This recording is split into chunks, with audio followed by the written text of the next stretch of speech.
Hello, how are you well.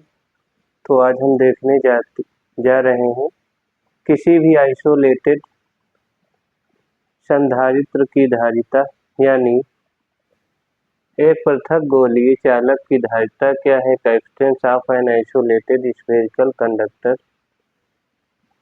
तो conductor क्या होता है, बेसिक क्या है, फार्मूला क्या है, डेरिवेशन क्या है, इस इसका मात्रक क्या होता है, ये सारी चीजें हम लोग, और फार्मूला को डेराइव हम लोग कैसे करते हैं, तो इसका बेसिक आज समझने वाले हैं हम लोग।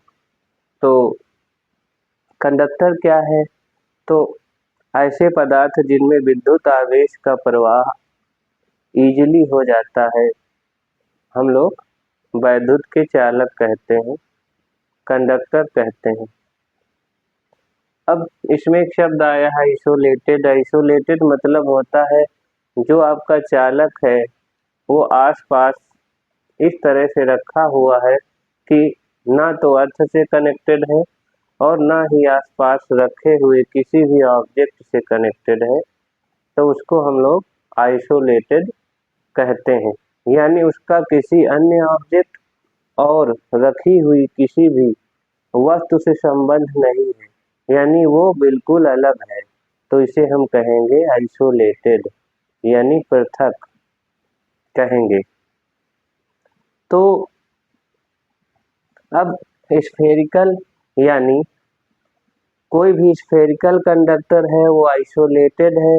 अगर हम उसको क्यों आवेश देते हैं, तो आवेश आप जानते हो, ये स्फेरिकल कंडक्टर है और आइसोलेटेड भी है, मतलब इसका संबंध ना तो अर्थ से है और ना ही किसी अन्य ऑब्जेक्ट से है।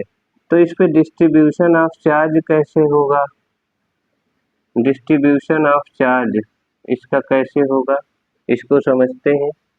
यानी इस पे यूनिफॉर्मली चार्ज डिस्ट्रीब्यूट हो जाता है किसी भी कंडक्टर के सरफेस पर। क्यों होता है उसका मीनिंग समझते हैं। आप समझिए, मान लो ये आपके पास कोई बॉल है, बॉल, और बॉल के ऊपर बहुत सारे मैग्नेट चिपका दो आप। उन मैग्नेट को चिपकाओगे तो मैग्नेट एक दूसरे को रिपेल करेंगे, अगर सेम पोल होंगे तो एक दूसरे से दूर जाएंगे। वैसे ही कंडक्टर होता है, अगर कंडक्टर को हम लोग चार्ज करते हैं तो सारा आवेश उसके सरफेस पे चला आता है, और चूंकि सरफेस का जो बनावट है वो बिल्कुल यूनिफॉर्म है, तो इसलिए सारा आवेश जो है यूनिफॉर्मली डिस्ट्रीब्यूट हो जाता है, बट जाता है। अब हम मान लें इसको हमने क्यों आवेश दिया है, स्मॉल क्यों आवेश हमने इसको दिया है। ये स्फेरिकल कंडक्टर जो है इसकी रेडियस हमारी स्मॉल आर है और इसका केंद्र ओ है। हम लोग समझे हैं कि अगर मान लो ये कोई पॉइंट चार्ज कंसीडर करें, तो इससे जो इलेक्ट्रिक फील्ड लाइन निकलती है वो केंद्र से जाती हुई दिखती है हमको, इस तरह से कुछ, यानी केंद्र से जाती हुई दिखती है इस तरह से।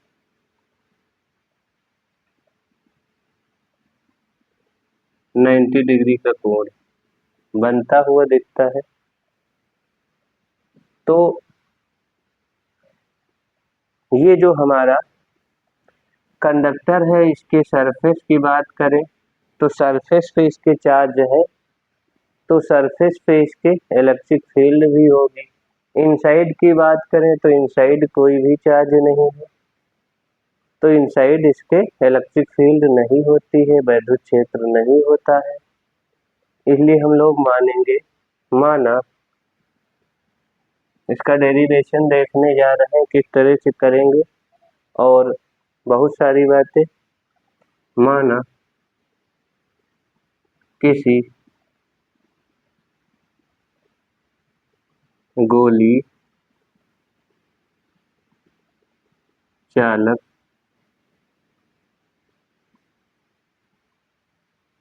की त्रिज्या, चालक की त्रिज्या स्मॉल आर है, छोटा आर है, और इसको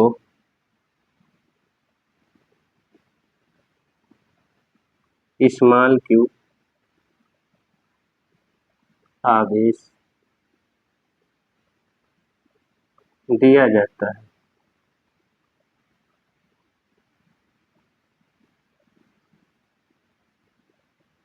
ये अब इसको हमने स्मॉल क्यू आवेश दिया है तो होगा क्या, ये यूनिफॉर्मली डिस्ट्रीब्यूट हो गया है। आप देखिए सरफेस पे यूनिफॉर्मली बराबर बराबर बट गया है। अब अगर हम लोग पोटेंशियल की बात करें कि इसके सरफेस पर पोटेंशियल कितना होगा, तो हम ये मान सकते हैं कि जो इसका क्यू चार्ज है वो इसके सेंटर पर कंसंट्रेटेड है। तो बिंदु आवेश के कारण जो वैद्युत विभव का फार्मूला है यहाँ पर हम लोग अप्लाई कर सकते हैं इसके सरफेस पर। तो बिंदु आवेश के कारण वैद्युत विभव का फार्मूला यहाँ पर B बराबर होता है 1/4 पाई एप्सिलॉन 0 Q/r, क्योंकि क्यू आवेश हमने दिया है।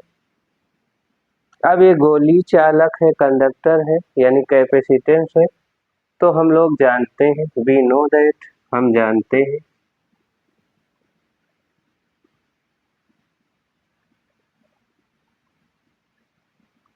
कि हमारी जो कैपेसिटी होती है Q बराबर CV होता है।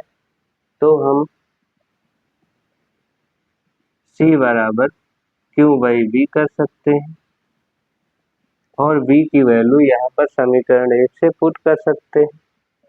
तो B की वैल्यू इक्वेशन 1 से पुट करेंगे 1/4 पाई एप्सिलॉन 0 Q/r। तो देखिए Q से Q कट जाएगा और ये पूरा पोर्शन ऊपर आ जाएगा घूम के नीचे वाला। तो हमारी कैपेसिटी आ चुकी है 4 पाई एप्सिलॉन 0 r। ये हमारा फार्मूला आ गया। अब ये फार्मूला हमारा आइसोलेटेड गोलीय चालक के लिए होता है।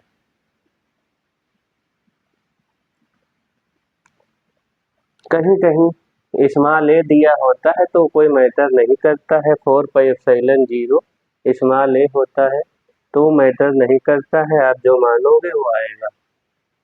तो यहाँ पर हम लोग, ये तो एयर के लिए है, मान लो कोई मीडियम हो, मीडियम में हम आइसोलेटेड कंडक्टर को रख दें तो उसकी जो संधारिता ये एयर के लिए हो जाएगी, इसका मात्रक वही रहेगा फैरड। फैरड एक बहुत बड़ी यूनिट होती है, लेकिन मेनली हम फैरड ही ऐसा यूनिट समझते हैं। यहाँ पर अगर मीडियम की बात करें, माध्यम में, इन मीडियम, तो इन मीडियम की बात करें तो Cm बराबर 4 पाई एप्सिलॉन 0 कैपिटल K/r। तो आप देख रहे हैं यहाँ पर मीडियम में जो है K टाइम्स कैपेसिटी, इक्वेशन 1 और 2 को अगर हम कंपेयर करें, इसको एयर की बात करें तो C0 कह सकते हैं अगर एयर में है तो, निर्वात, या निर्वात मीन्स वैक्यूम, या एयर में है तो। यहाँ पर अगर कंपेयर करें तो हमारा यहाँ से आ रहा है Cm बराबर C0 K टाइम्स C0। मतलब यहाँ से एक निष्कर्ष हमारा ये निकल रहा है कि अगर कोई भी गोलीय चालक को हम माध्यम में रखेंगे तो उसकी धारिता बढ़ जाएगी और कितना बढ़ जाएगी, के गुना। डाइलेक्ट्रिक कांस्टेंट के जितना ज़्यादा होगा उसकी धारिता उतनी ज़्यादा बढ़ जाएगी। तो अगर हम लोग अर्थ भी तो एक गोलीय चालक है, मान ले कि अर्थ क्या है, गोलीय चालक है, तो उसकी धारिता की बात करें या तो अर्थ का जो पोटेंशियल होता है लगभग हम लोग 0 मानते हैं। तो अगर C की बात करें तो C/B होता है, तो यहाँ पर Q/0 मीन्स C = इनफाइनाइट। यानी इसका अर्थ क्या है, तो इसका अर्थ ये है कि किसी भी जो इनफाइनाइट संधारित्र की धारिता का मतलब है चाहे जितना हम चार्ज दे दें या ले लें, उस पर कोई फर्क नहीं पड़ रहा है, उसका वोल्टेज बदल नहीं रहा है, वोल्टेज कांस्टेंट है। पृथ्वी की जो धारिता है, अगर उसका वोल्टेज हम लोग 0 मानेंगे तो इनफाइनाइट होती है, अगर 0 नहीं मानेंगे तो कुछ और आएगी, जो कि हमने 711 माइक्रोफैरेड पढ़ी है। तो यहाँ पर कुछ क्वेश्चन हम लोग कर लेते हैं, आप लोग इसको नोट कर लीजिए, नोट करना चाहें तो डेरिवेशन इम्पॉर्टेंट है हमारे लिए। एक आध क्वेश्चन करते हैं, इसके बाद जिससे क्लियर हो जाए कि क्वेश्चन कैसे किए जाएंगे।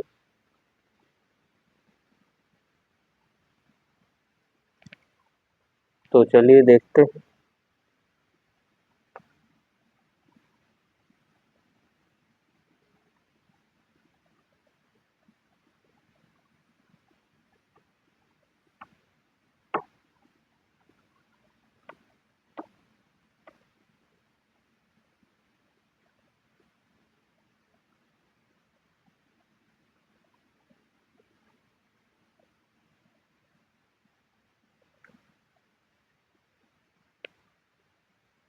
हमारे पास एक क्वेश्चन है कि एक कंडक्टर है जिसकी धारिता 100 माइक्रोफैरेड है और इसे चार्ज 2 माइक्रोकूलाम दिया जाता है, यानी C बराबर हमें 100 माइक्रोफैरेड दिया गया है और इसको चार्ज दिया गया है 2 मिलीकूलाम। तो इसका विभव बताना है, तो हम लोग बता सकते हैं, इजीली है, बहुत इजी है। Q बराबर CB लगा दे। अब ये सारे हमारे यहाँ पर अगर आप डायरेक्ट रखने जाओगे तो इजी नहीं है, फिर अगर बदलोगे नहीं तो इसको चेंज करना है आपको। 100 माइक्रोफैरेड को 10⁻⁻6 से गुणा करके फैरेड में बदल लीजिए, मिली कूलाम को 10⁻³ से गुणा करके कूलाम में बदल लीजिए और फिर मान रखना है। तो यहाँ हम लोग रख देते हैं 100 × 10⁻, Q का मान है 2 × 10⁻³ इज इक्वल टू 2, 100 × 10⁻⁻⁻⁶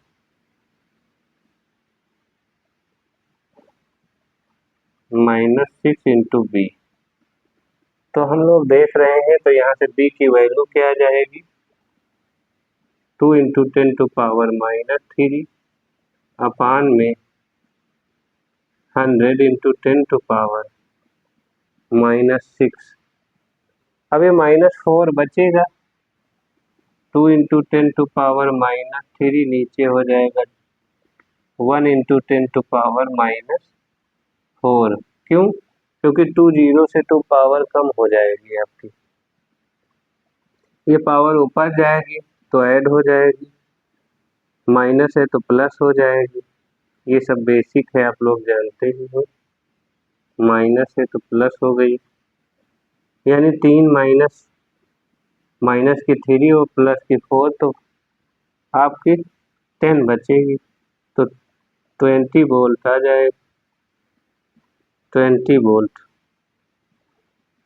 यानी अगर आप इसको 2 माइक्रोकूलाम आवेश दोगे और इसकी धारिता 100 माइक्रोफैरेड है, तो उसमें वोल्टेज 20 वोल्ट जनरेट होगा।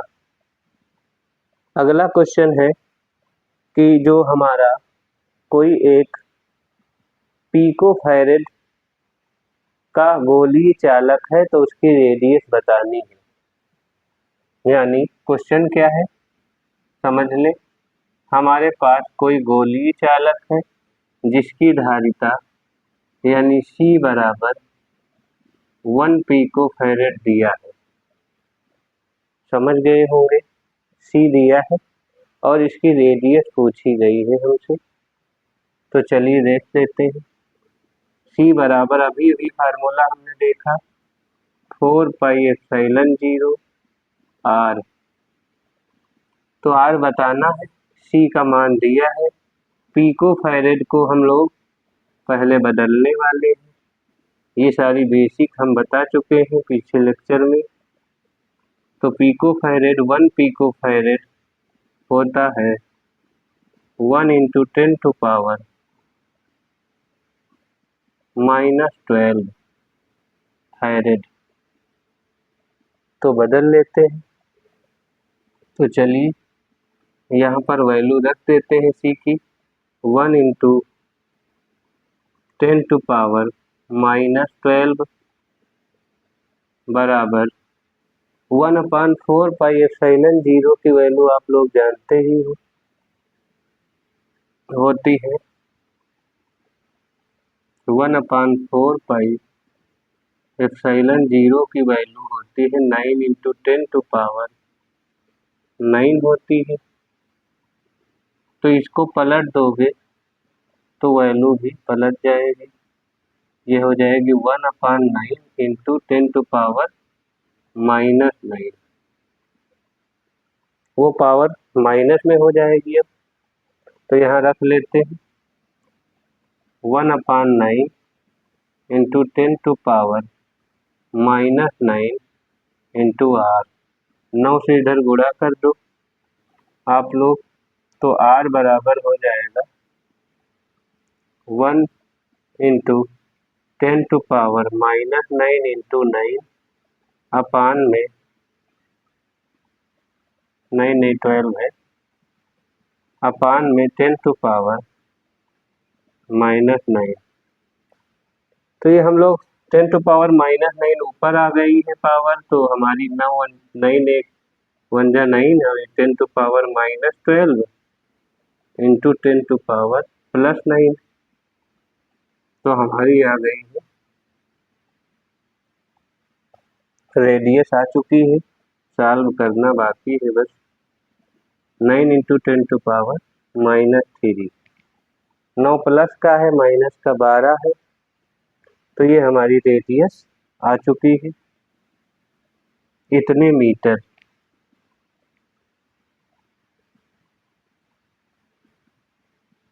ये आ गई रेडियस। तो इस तरह से हमारे क्वेश्चन आएंगे और हम लोग इजीली कर सकते हैं, इसको बड़ी आसानी से सॉल्व कर सकते हैं। आशा करते हैं आपको ये वीडियो अच्छा लगा होगा और हमारे साथ आप जुड़े रहें। थैंक्स फॉर वाचिंग, फिर मिलेंगे।